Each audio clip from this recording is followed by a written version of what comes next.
Thank you, Mr. Chairman, and thank you to our witnesses for coming here today. I do concur with the ranking member as well as several other members here on this committee that this is a committee for whistleblowers and for the protection of whistleblowers as well. So we understand what you're putting on the table here and what you're putting on the line here, and we thank you for that. Mr. Grush, you sat on the Unidentified Anomalous Phenomenon Task Force created in the 2020 NDAA, correct? Yes.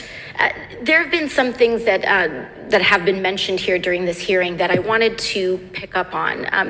Mr. Graves, you mentioned specifically during the answers to one of your questions, you named Boeing contractors being engaged in an incident regarding this red cube about a football field wide. I was wondering if you could speak a little bit about the interaction, or Mr. Grush, either of you, the interactions between defense contractor companies and any UAP related programs or activities.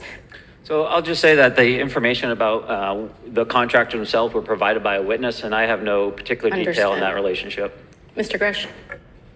The kind of general unclassed wave tops, certainly the contractors, or the metal benders, so to speak, they're the ones actually doing specific performance on government contracts. Are they required to issue any disclosure regarding UAP sightings, or do they engage in any reporting around this?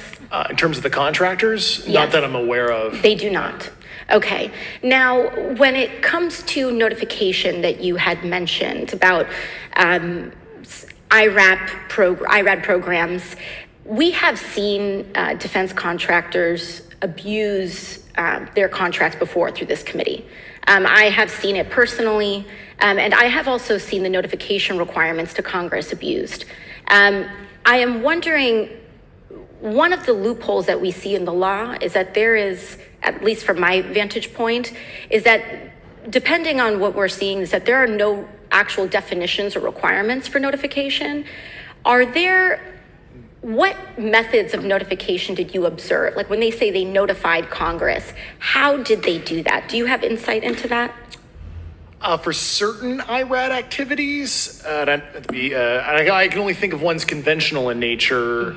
Sometimes they flow through certain, I'll just say SAP programs that have cognizant authority over the Air Force or something. And those are congressionally reported compartments, but IRAD is literally internal to the contractor. So as long as it's money, either profits, private investment, et cetera, they can do whatever they want. To put a finer point on it, when there is a requirement for any agency or company to notify Congress, do they contact the chairman of a committee? Do they get them on the phone specifically? Is this through an email to hypothetically a dead email box?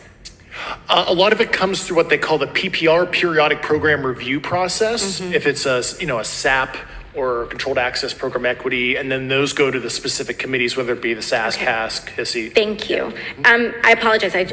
My time is limited. Mr. Graves, one of your main concerns is that the FAA currently does not have an official process to receive reports of UAP from pilots or others, correct? Correct. And in your experience, what data should the Aero program prioritize for potential collection?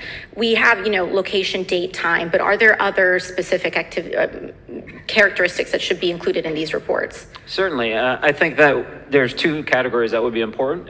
One would be kinematics and understanding the specifics of how the vehicle or objects are moving. And the second would be a more zoomed out approach of being able to look at origin and destination before the incident, as well as getting a better contextual understanding of how these objects are interacting with each other.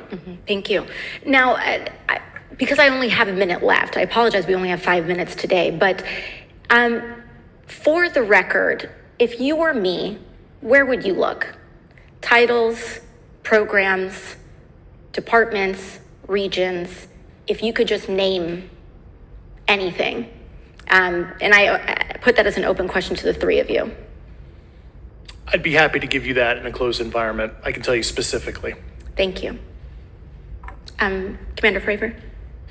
I would say, and I've told people that you have to know where to look. They're not going to divulge it to you because of the classification levels. But if you know where to look and who to talk to, which is exactly where Mr. Grush can point you, then you have them. Okay. Mr. Graves? I was an operator, so I was depending on folks like Mr. Grush to do that homework. Okay. Thank you very much. I yield back to the chair.